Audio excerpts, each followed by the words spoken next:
Salutations folks, and welcome to Basic Public Speaking. This video discusses the technical requirements or the subject matter of your mini speeches. Mini speech storytelling guidelines. The purpose of these mini speeches is to gain comfort in public speaking. I provide an umbrella topic, and the sky is the limit on your choice within the topic. Due to these being mini exercises, no outline is due, nor is there a time limit set. Although, flash, I want you to speak for at least 2 minutes so I can really hear your voice and hear, just your storytelling aspect. You choose a topic subject under that brings you joy under this umbrella topic. The goal is to help you gain a comfort in public speaking, also to explore the aspects of storytelling and public speaking. Gotta love a good storytelling. So let's go ahead and get into it. There are 3 mini speeches that happen in our chorus. Your first mini speech is song memory. This speech, for this project, you depict a song. Any song whatsoever. This song must resonate with you.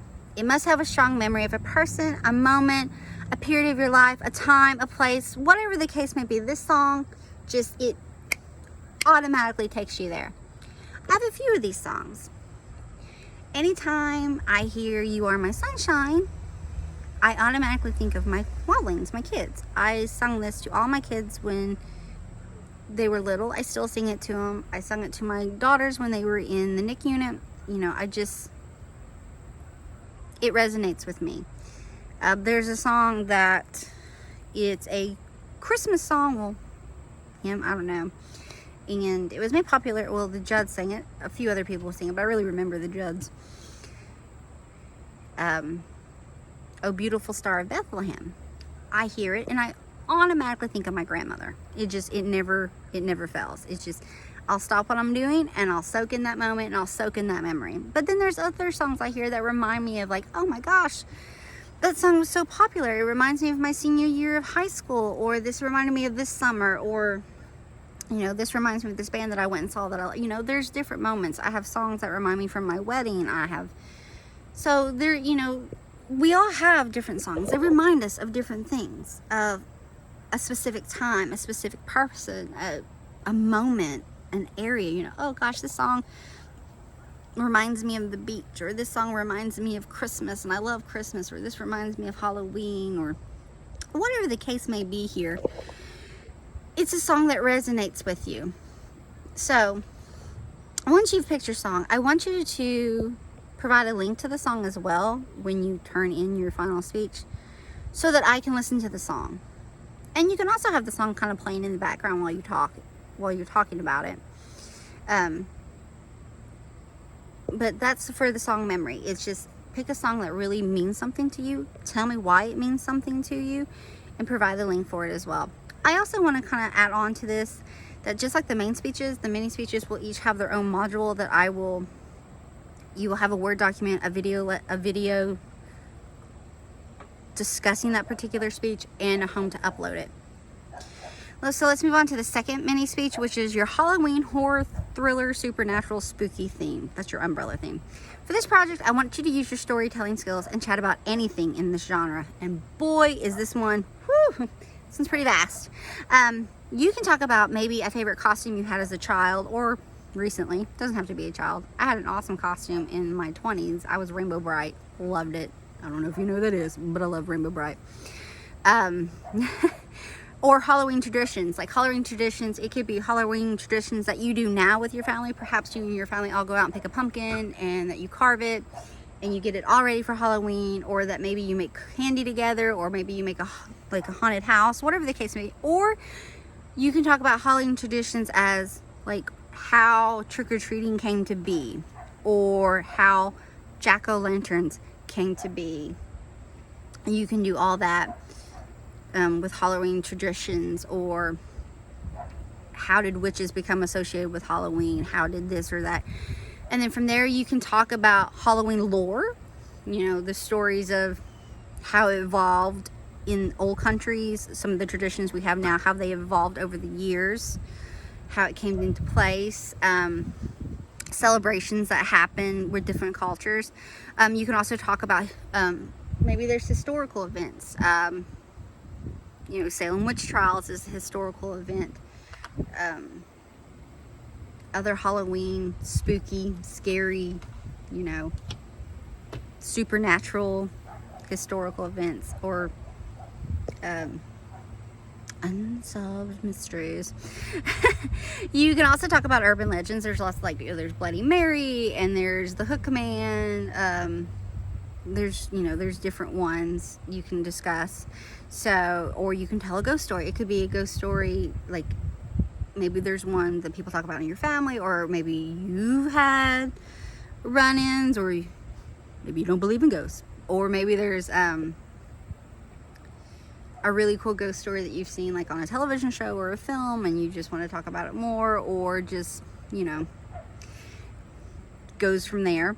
You can talk about tall tales. You can also talk about a film that is in the horror, thriller, supernatural genre genre itself. So, you know, there's all kinds of those films. There's some that's super gory, super scary, super weird, super crazy, or you can just do like psychological thriller, or, and I don't want you to think it has to be like, oh my gosh, I don't watch scary movies. Well, think about the not so scary Halloween films, like Hocus Pocus, Halloween Town, Paranormal, like there's cartoon movies, there's Haunted House, Monster House, all those things. The Haunted Mansion, there's a Muppets Haunted Mansion. So you don't have to go like straight blood and gore horror. You can do the not so scary Halloween stuff. With that being said, you can also talk about Disney villains. Maybe you have a Disney villain that you absolutely love. Oh, I love Ursula. I want to talk about Ursula. Or I want to talk about Maleficent. Or I want to talk about Jafar. Or I want to talk about this or that. You could probably even throw Descendants in this because it's based off of villains' kids. Anyway, you can also talk about conspiracy theories. There's all kinds. I just asked you don't use a conspiracy theory current of the last year. So maybe you want to talk about the ancient alien astronaut theory, or flat earth theory, or, you know, hollow earth theory. There's a lot of podcasts about that. You can talk about a book, you know, like Dracula, or Frankenstein, or, you know, the Twilight books, or you could even put Harry Potter in this series, or any like book, like the author that the Vampire Diaries series is based off of. She wrote a bunch of books, or the Fear Street books, or the Goosebumps books, any of those. You can talk about your favorite author that falls under this series, like R.L. Stein, or Mary Shelley, or gosh, I'm drawing a blank, but there's a bunch. Oh, Neil Gaiman falls way in this series as well, because he's very much like, it's a thriller, it's psychological, it's spooky. He's just got a new series that based off of his comic, The Sandman, just got on Netflix. Television series, so you can talk about Stranger Things, you can talk Supernatural, you can talk Vampire Diaries, you can talk Charmed, you can talk any of those shows like that have that scary or supernatural vibes. You can do even animated. Scooby-Doo does it all the time. Like, it's all about scary. And there's like cartoons that fall into, or that were like Gravity Falls, Adventure Time, all of that falls in that same realm that we're talking about here. You could talk about your favorite monster. Maybe you really love Frankenstein, or maybe you love the Wolfman, or maybe you love the Creature from the Black Lagoon. You can talk about classic films, or you can talk about, you know, remakes. The Mummy films. The Mummies were in that. I love that franchise. It was in the 30s. It happened again in the 90s, and it happened again in 2016, 17, maybe. I don't know. Remake. Maybe you could compare and contrast. Well, I really love this. You know, the Dracula. Oh my gosh, Dracula films. Hello. They are ranging from decade to decade to decade to decade. Or maybe you could talk about the best Dracula. There's been a few. Roald Dolls, The Witches. There's been a couple remakes of that.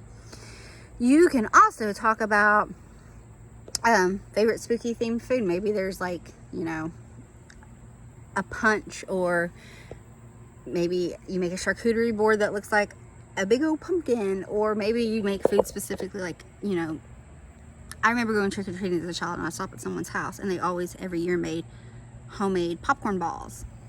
So to me, like, I associate popcorn balls with Halloween, just because I always got them every year I trick-or-treated at this woman's house. You can also talk about, sorry, my computer's right here and it's got all my notes on it.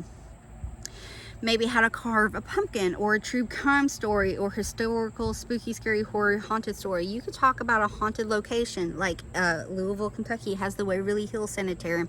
There's all kinds of like haunted houses or haunted cemeteries or castles or this or that. You know, there's lore and stories connected that you can discuss. Really, folks, the sky's the limit here. As long as it's in the Halloween, horror, thriller, supernatural, spooky, scary, not so scary umbrella, it all works great. So you can provide links, pictures, sound bites, and other aids for the story, but it's not required. I don't even think it's required. But kind of set it up as you're like doing a podcast or a vlog about sharing your own tale or experience or just fascination. I have a love, a passion, if you would, for Halloween and horror. I decorate my house. I've already started Nightmare Before Christmas, folks. Nightmare Before Christmas. You can talk about it till the sun comes home. Corpse Bride, Coraline. Again, Neil Gaiman wrote Coraline. Coraline was directed by Henry Selick. Like, who directed? Go with me, folks. Nightmare Before Christmas. Anyway, I could probably talk about 3,000 stories of this. And you could talk about Tim Burton as a director. You could talk about Johnny, you know, actors that appear in a lot of horror flicks. Like Johnny Depp is a really great, like, character actor. So you think of Edward Scissorhands. Or you can also, well, see, he did Edward Scissorhands. He was in...